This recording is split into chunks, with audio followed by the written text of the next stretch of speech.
Hey, how you doing, guys? It's Richie. We're going to look at Aliens, Alchemy, with artwork by Richard Corben, John Arcudi writing. It's a Dark Horse book, I believe, around 98 this was published. So we'll take a good look at this one. Really good story. I enjoyed this book. And it had been quite a while since I read it. But, you know, anything by Corben, you know how that goes. The colorist, John Pound. So, great cover. It's a 3-issue series, mini. Starts off, you got this guy out here in the woods. They're like monks. And he sees this, like this image.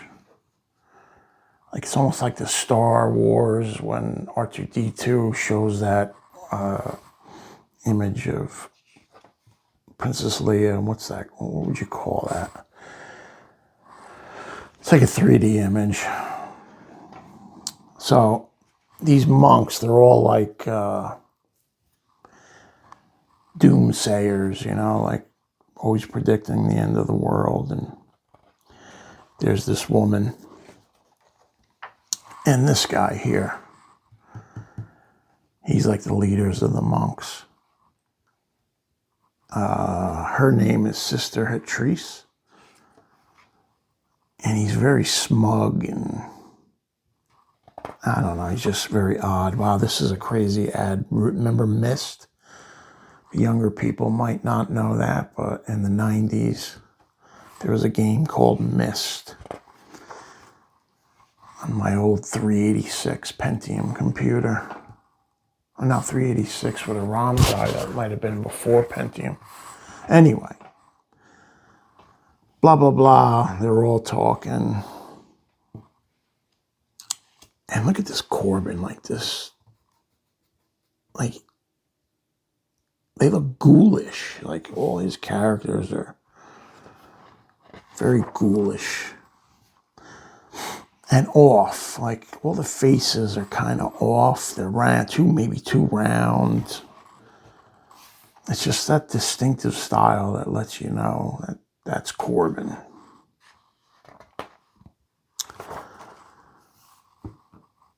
So this is the spaceship, apparently from planet Earth. They had to escape. So they were looking for a suitable planet many, many years before the beginning of the story. And this is the ship that they came on. There's dead bodies everywhere. And this smoke, they're working on this smoke. The others have not seen what you have seen, know what you know. You are chosen for this moment. In the name of the first father, I accept. Now, the first father is like a god that they worship, which, as the story goes on, you'll start to understand more about that. So there's an alien loose, and it's tearing people up.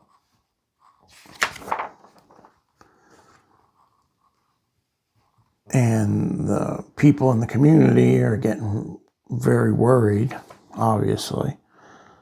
I like the lighting on the face here. That's nice. That looks good. That's a great face, too. And the typical gore from Richard Corben.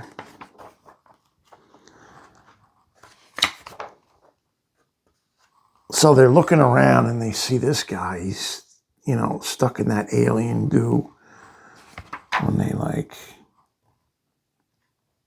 put him in, how they nest human beings. This guy's out wandering around, an old drunk, and it splashes on him, and he looks up, and there's the alien. And I like how the reflection in the alien's shiny head, his face to the head. So they're worried about this leader guy, that bald-headed guy from the beginning. there's something off, there's something wrong. And here comes the drunk guy, Carl. He's bleeding, he's dying. And the alien attacks them at their door and kills this guy and takes him away. So when you look more the shiny reflection type in the alien's head, and the guy's just bleeding out here. The alien took the other guy, killed him, crashes through the window and finishes him off. And in the silhouette, you see the inside of the alien's mouth, you know, that extension hits the poor lady right in the face. Okay, back to this guy. And you look at this mist here, and this will come out later on in the story. Sister, I take exception to your tone. They're arguing back and forth. And there's the alien feasting on the bodies of the people he just killed. Now look at that. That's a Corben piece. Has to be colored by Corben. Very distinctive. If you know Corben, you know. Issue number 2.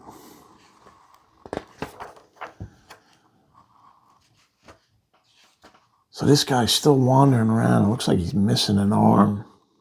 First father. He's praying to the first father. Here they are in a chapel. I guess you would call him a pastor or a priest or whatever he is, a monk. You and I, we know what's coming. You see prophecy being fulfilled. Sense the approaching shadow now. Only now do you seek refuge. Deliver me, first father. Can you truly believe that it is sufficient? Of course you can. So here's the first father in some stained glass that depicts first father and all these little kids. So they're wandering around and they find another dead body.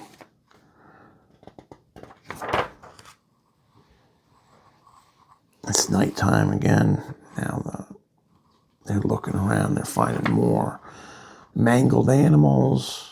And sure enough, there's the alien. I love that shadow work there with that hand. And boom. What a great panel. Corben does an excellent alien. Probably the only one who could do it as good as Geiger. 7 armed officers, 7 of us, and it attacked anyway.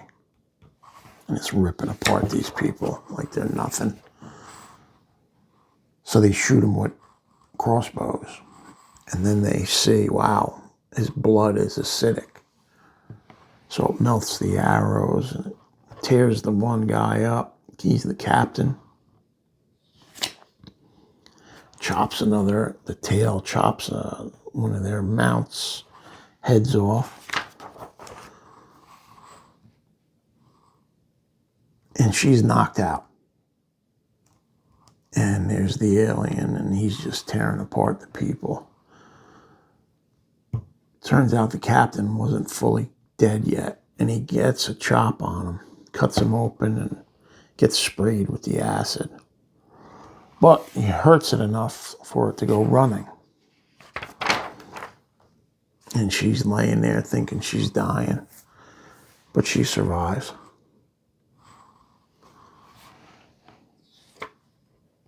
So she's trying to tell these people what it is that's attacking, or trying to explain what it could be.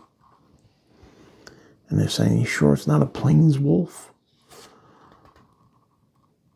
With acid flowing from its wounds? Sister Hatrice? Anyway, these aren't the last days, and just because we've never seen this thing doesn't mean it's some supernatural fiend. Mutation maybe, but not a demon. Mutation.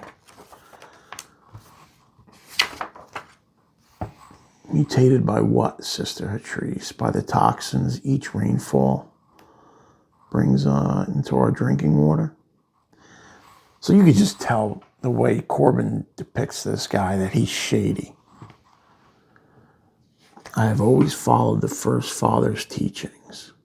I and all who accept him into their lives have nothing to fear from the widening wave of death.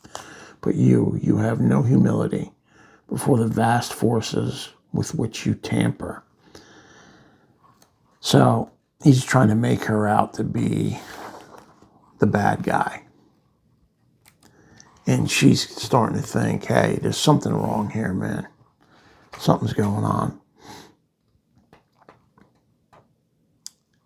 And they're trying to say, you don't have faith, blah, blah, blah. But she knows what she saw. And they know this guy when he was young, this pastor or monk or priest or whatever you want to call him. And it flashes back to him beating up other people and torturing animals. So he's out of his mind. Now they're going back and looking around. And this other monk is following. Looks. And here's the green mist again. You've seen that thing. I'm counting on you wanting it dead more than any of us. And she finds her brother. Dead. And here's the first father. Here's what the monks have been telling these people what to worship. And obviously he's one of those robots. If you watch the movies and you know the lore, you know, they have the white blood or whatever chemical it is that lets them operate oil, whatever it may be. Issue number 3. Wow, this is a great space scene. Now, this is going back in time. The ship will be landing early tomorrow, and I must confess the experiencing equal parts anxiety and anticipation. Here's the first father before he turned into what you saw sitting at that table. Now, they had fled Earth, and they're looking for a suitable planet to habitat. And it's a ship filled with families, adults, and children. Somehow, some chemical got loose and killed all the adults. Now, it doesn't affect him because he's a robot. But luckily, the kids were kept in quarantine, so it didn't affect them. So now we see this little girl here talking to the first father, who's actually one of the robots. We're all going home, and here's all the kids. And here's the little girl, and she's got this book. And it's kind of like turned into their Bible, I guess. Now here's the little girl when she's old. Now they're all jaded, and it's just not working out the way they thought it would. The older kids are trying to take control of everybody else. Look, I've already told you I spotted animals nesting in and around the wreck of the Emerson. The virus must be dead. The gear on the ship is durable and we should salvage it. What's there to talk about? They don't want that. It'll be harder to control the people with technology. So what she does is nasty. Look at that. They kill the cyborg or the robot. But you're still a hero in Emerson. People admire you. They listen to you. I can't have that. So they don't murder him, but they disable him. They stick him onto this desk and keep him running. How can you still be living? He's a synthetic, like a machine.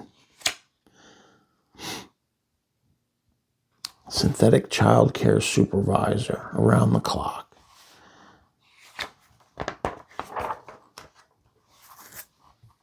predator nemesis. The Holy Script and the Holy Scriptures, they're not holy. It's just a book I was reading when the virus struck. A reprint of 20th century, never liked text. And he's kind of not all there. He's damaged. So he's a damaged robot. How could they keep you alive for 100 years, and why? So they've kept him going through a generation or two.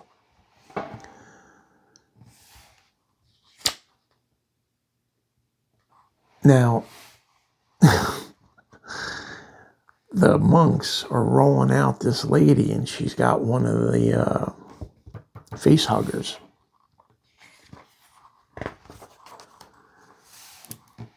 Are you sure this is the safest shelter? I know what I am about. I beg you. Clearly, you've no faith in me, brother, but have faith in First Father. He will protect us all. And this, turns out this green mist that you've been seeing throughout the story keeps the alien at bay. It safeguards one can take elements on this planet's surface that combined mimic the creature's own smells. So it's mimicking the other creatures, so it's keeping the alien from going ballistic. They keep the creature in that mist, and it thinks it's comfortable, it's home. The creatures live and kill to serve a queen. Without the queen's guidance, they stop hunting and return to their nest. And that's where Muir went, to get a new creature. Well, they had damaged the other creature, so in the ship where the priests didn't want no one to go, there's guns so they can fight the creatures.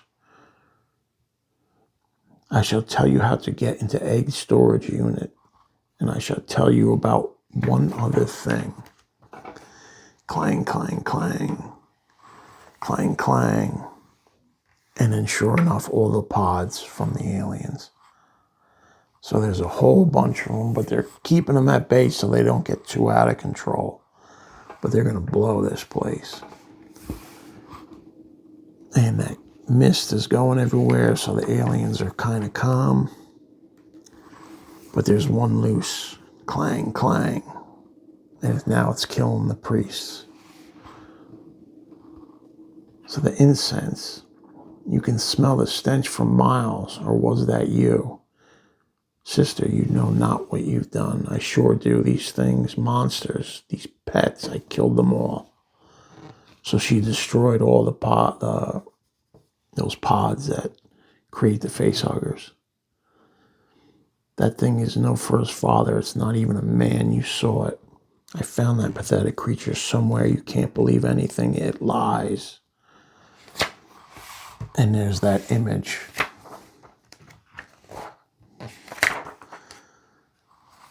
There's the truth. See it, believe it. Now, it comes through the mist and finally jumps on the monk, who's real shady. Don't touch it, and it blasts right through his skull.